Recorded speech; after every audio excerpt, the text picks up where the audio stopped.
Salut à tous, c'est Parlons Cash l'hebdo. On démarre avec ce coup de tonnerre pour les épargnants. Le taux du livret A va finalement baisser. Selon Bruno Le Maire, il va passer de 0,75 à 0,50% à partir du 1er février, soit son plus bas historique. Après plus de 2 ans de gel, Bercy a donc décidé d'appliquer la nouvelle formule, une formule qui prend en compte l'inflation et les taux interbancaires à court terme. Avec ces nouvelles données, le taux du livret A devait baisser d'environ 50 points de base et s'établir à un peu moins de 0,25%.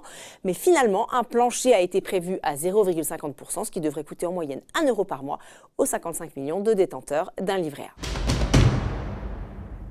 Allez, on poursuit avec ces 9 millions de ménages qui viennent de recevoir une avance sur certains crédits d'impôt dans le cadre du prélèvement à la source. C'est Gérald Darmanin qui l'a annoncé. L'État a prévu de leur donner une avance de 628 € au titre de leurs dépenses de 2018 déclarées au printemps 2019. Ça correspond grosso modo à 60% du montant total de leur crédit d'impôt et ça concerne les dons, l'emploi à domicile, les gardes d'enfants ou encore les frais d'hébergement en EHPAD.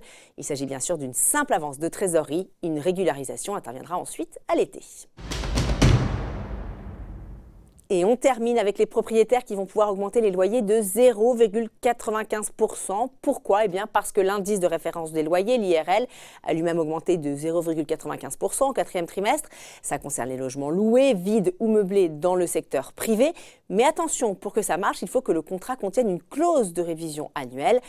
Depuis la loi Allure, le propriétaire a 1 an pour faire la demande au locataire. Passé ce délai, il est réputé avoir renoncé à cette clause. Voilà, Parlons Cash l'hebdo, c'est fini. On se retrouve le week-end prochain.